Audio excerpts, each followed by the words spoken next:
ಏನಮ್ಮ ಕೊಟ್ಟ ಕುದುರೆಯನ್ನ ಏರಿದವನು ಅವರು ಧೀರನೂ ಅಲ್ಲ ಸೂರನೂ ಅಲ್ಲ ಅಂತ. ಇವತ್ತು 3 ಬಾರಿ ಕೊಟ್ಟಿದ್ರು ಕುದುರೆ. ಈಗ ಮಾತಾಡ್ತಾರ ನಮ್ಮ ಬಾಗಲಕೋಟೆ ಮೆಡಿಕಲ್ ಕಾಲೇಜ್ ಬಗ್ಗೆ. ಏನೋ ಇವತ್ತೇ ಕಡೆಗಳು ಮಾಡಬೇಕಾಗಿತ್ತು ಅಂತಂದ್ರೆ ಅದು ಸನ್ಮಾನ್ಯ H.Y. ಮೇಟಿ ಸಾಹೇಬರ ಕನಸಿನ ಕೂಸಾಗಿತ್ತು.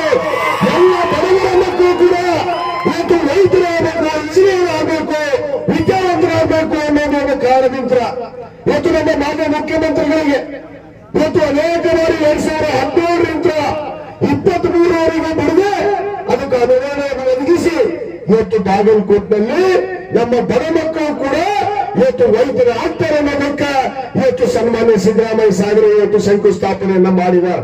ಅದನ್ನ ನಮ್ಮ ವಿರೋಧಿಗಳು ಭಾರತೀಯ ಜನತಾ ಪಕ್ಷದವ್ರು ಮಾತಾಡ್ತಾರೆ. ಎಂತ ಯಾಕಡೆಗೆ ಮಾಡಬೇಕಾಗಿತ್ತು ಅಂತಂದು ನೀವು ಕೇಳ್ತಿರಲ್ರಿ. 2018ರಿಂದ 23ರವರೆಗೂ ಸನ್ಮಾನ್ಯ ಚರಂತಿ ನಟ್ರ ನೀವೇನು ಮಾಡಿದ್ರಿ ಅನ್ನೋದನ್ನ ಮೊದಲೇ ಕೇಳಿದ್ರು. ಇವತ್ತು ARBC ರೈಟ್ ಬ್ಯಾಂಕ್ ಕೆನಲ್ ಆಗ್ಬಿಟ್ಟು ಇವತ್ತು ARBC ಕೆನಲ್ ಅನ್ನ ಮಾಡಿದವರು ಯಾರು? ಸನ್ಮಾನ್ಯ H.Y. ಮೇಟಿ ಸಾಹೇಬರು. ಇವತ್ತು ಸುತ್ತಗುಂಡಕ್ಕೆ 110 KV ಸ್ಟೇಷನ್ ಆಗ್ತಾ ಇದೆ. ಅದನ್ನು ಮಾಡಿದ್ದಾರು ಸನ್ಮಾನ್ಯ H.Y. ಮೇಟಿ ಸಾಹೇಬರು. ಆದ್ರೆ ಚರಂತಿ ಮಠ ಅವರ ನೀವು ಬೇಯದ್ ಬಿಟ್ಟು ಜೀವನದಾಗ ಯಾರಿಗಾರ ಏನ್ರ ಮಾಡಿರೇನ್ರಿ? ಅವರು ಸ್ವತಃ ಅವರ ಸೋದರರು ಸನ್ಮಾನ್ಯ ನಮ್ಮ ಮಲ್ಲಿಕಾರ್ಜುನ್ ಚರಂತಿ ಮಠ ಅವರು ಇಲ್ಲೇ ಇದಾರ. ಅವರ ಸ್ವಂತ ಹೊರ ಹುಟ್ಟಿದ ತಮ್ಮ ಇವತ್ತು ಹೇಳ್ತಾ ಇದ್ದಾರೆ ಶಾಸಕ ಒಂದೇ ಅಲ್ಲ, ಬಿಡಿಯೇನೂ ಬಿಡ್ಲಿಲ್ಲ, ಮುನ್ಸಿಪಾಲಿಟಿನೂ ಬಿಡ್ಲಿಲ್ಲ, ಯಾವುದೂ ಬಿಡ್ಲಾರ್ದ ಮಾಡ್ತಿದ್ರಲ್ರಿ. ಮತ್ತೀಗ ಮಾತಾಡ್ತೀರಿ ನಮ್ಮ ಬಗ್ಗೆ. ಈಗ ಮಾತಾಡಕ್ ಬರ್ತೀರಲ್ಲ ಯಾಕೆ? ನಾವು ಇವತ್ತು ನಮ್ಮ ಮುಖ್ಯಮಂತ್ರಿಗಳಂತ ಸಿದ್ದರಾಮಯ್ಯ ಇವತ್ತು ನಾನು ವೀರಶೈವ ಲಿಂಗಾಯತ ಅಭಿವೃದ್ಧಿ ನಿಗಮದ ಅಧ್ಯಕ್ಷರಾಗಿ ಇವತ್ತು ಒಂದು ಮಾತನ್ನು ಹೇಳಕ್ಕೆ ಇಚ್ಛೆ ಪಡ್ತೇವೆ. ಇವತ್ತು ನಮ್ಮ ಮುಖ್ಯಮಂತ್ರಿಗಳಿದ್ರಲ್ಲಿ ಸನ್ಮಾನ್ಯ ಯಡಿಯೂರಪ್ಪನವರು, ಸನ್ಮಾನ್ಯ ಬಸವರಾಜ ಬೊಮ್ಮಾಯಿ ಅವರು ವೀರಶೈವ ಲಿಂಗಾಯತ ಅಭಿವೃದ್ಧಿ ನಿಗಮಕ್ಕೆ ಎಷ್ಟು ಅನುದಾನ ಕೊಟ್ರಿ, ಎಷ್ಟು ಜನ ನಮ್ಮ ಬಡ ವೀರಶೈವರಿಗೆ ಲಿಂಗಾಯತರಿಗೆ ನ್ಯಾಯವನ್ನು ಕೊಡುವಂತ ಕೆಲಸ ಮಾಡಿದ್ರಿ ಅನ್ನೋದನ್ನು ಕೂಡ ನೀವು ಪ್ರಕಟಗೊಳಿಸಬೇಕಾಗತ್ತೆ. ಆದ್ರೆ 500 ಕೋಟಿ ರೂಪಾಯಿ ಬರೇ ಬಾಯಿ ಮಾತ್ಲಿ 1 ರೂಪಾಯಿನೂ ಕೊಡದೆ ಆ ನಿಗಮವನ್ನು ಮುಚ್ಚುವಂತ ಪರಿಸ್ಥಿತಿಗೆ ತಂದ್ರಿ. ಆದ್ರೆ ನಮ್ಮ ಮುಖ್ಯಮಂತ್ರಿಗಳು ಇವತ್ತು 2023ರಲ್ಲಿ ಇವತ್ತು ಬಂದ ಮೇಲೆ ಸುಮಾರು 300 ಕೋಟಿ ರೂಪಾಯಿ ಅನುದಾನವನ್ನು ಕೊಟ್ಟು ಇವತ್ತು ನಮ್ಮ ಎಲ್ಲ ಲಿಂಗಾಯತರಿಗೆ ಇವತ್ತು ಅನುದಾನವನ್ನು ನೀಡುವಂತ ಕೆಲಸ ಮಾಡಿದ್ದಾರೆ. ಇವರಿಬ್ರು ಲಿಂಗಾಯತರು ಮುಖ್ಯಮಂತ್ರಿಗಳಿದ್ರು, ಇಲ್ಲೇ ಲಿಂಗಾಯತರು ಶಾಸಕರಿದ್ರು. ಏನ್ ಅಭಿವೃದ್ಧಿಯನ್ನು ಮಾಡಿದ್ರಪ್ಪ?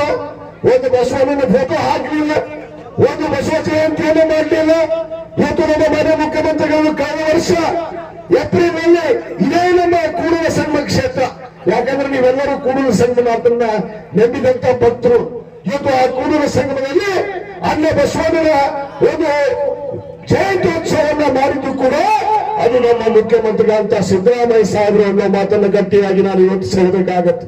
ಇವತ್ತು ಅದಷ್ಟೇ ಅಲ್ಲ, ಇವತ್ತು ಅವರ ಪ್ರಥಮ ಬಾರಿ ಮುಖ್ಯಮಂತ್ರಿ ಆದಾಗ 2013 ಮೇ 13ನೇ ತಾರೀಕು ಬಸವ ಜಯಂತಿ ದಿವಸನೇ ಇವತ್ತು ಪ್ರಮಾಣ ವಚನವನ್ನು ತೆಗೆದುಕೊಂಡಂತ ಏಕೈಕ ಮುಖ್ಯಮಂತ್ರಿ ಯಾರಿದ್ರೆ ಅದು ಸನ್ಮಾನ್ಯ ಸಿದ್ದರಾಮಯ್ಯ ಸಾಹೇಬರು ಅನ್ನೋ ಮಾತನ್ನು ನಾವೆಲ್ಲರೂ ಗಟ್ಟಿಯಾಗಿ ಹೇಳಬೇಕಾಗುತ್ತೆ.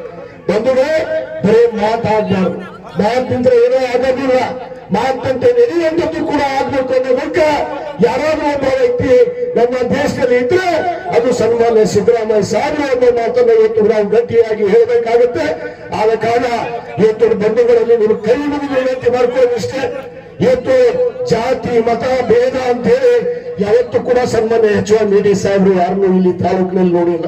ಎಲ್ಲರನ್ನೂ ಒಪ್ಪಿಕೊಂಡು ನಡೆದಂತ ಮನುಷ್ಯ ಅದು H.Y. ಮೇಟಿ ಸಾಹೇಬರಾಗಿದ್ರು. ಅದೇ ರೀತಿಯಲ್ಲಿ ನಮ್ಮ ಉಮೇಶ್ ಮೇಟಿಯವರು ಕೂಡ ಎಲ್ಲರನ್ನು ಅಪ್ಪಿಕೊಂಡು ನಡೆಯುವಂತ ವ್ಯಕ್ತಿಯಾಗಿ ಮುಂದೆ ಇವತ್ತು ಶಾಸಕ ಆಗೇ ಆಗ್ತಾನೆ ನನ್ನ ಭರವಸೆಯನ್ನ ಈ ವೇದಿಕೆ ಮುಖಾಂತರ ನಾನು ಕೊಡಕ್ಕೆ ಇಚ್ಛೆ ಪಡ್ತೇನೆ. ಆದ ಕಾರಣ ತಾವೆಲ್ಲರೂ ಆ H.Y. ಮೇಟಿ ಸಾಹೇಬರಿಗೆ ಇವತ್ತೇನೋ ಒಂದು ಕೃತಜ್ಞತೆಯನ್ನ 5 ಬಾರಿ ಶಾಸಕರಾಗಿ ತಮ್ಮ ಸೇವೆಯನ್ನು ಸಲ್ಲಿಸಿದ್ದಕ್ಕೆ ಅವರ ಆತ್ಮಕ್ಕೆ ಶಾಂತಿಯನ್ನು ತರೋದಂತ ಮಾಡುವಾಗಲೇ ಇವತ್ತು ಉಮೇಶ್ ಮೇಟಿಯವರಿಗೆ ತಾವು ಅತ್ಯಂತ ಹೆಚ್ಚಿನ ಮತವನ್ನು ಕೊಟ್ಟು ಕನಿಷ್ಠ ಅಂದ್ರೂ 25,000 ಮತಗಳಿಂದ ಅವರನ್ನ ಜಯನಾಗಿ ಗಳಿಸಬೇಕು ಅನ್ನೋದು ನನ್ನ ಮನವಿಯನ್ನ ಈ ಸಂದರ್ಭದಲ್ಲಿ ಮಾಡಿಕೊಂಡು ಇವತ್ತು ಅನೇಕ ನಮ್ಮ ವೇದಿಕೆ ಮೇಲೆ ಮುಖ್ಯಮಂತ್ರಿ ಆದಿಯಾಗಿ ಎಲ್ಲರೂ ಮಾತಾಡೋರಿದ್ದಾರೆ.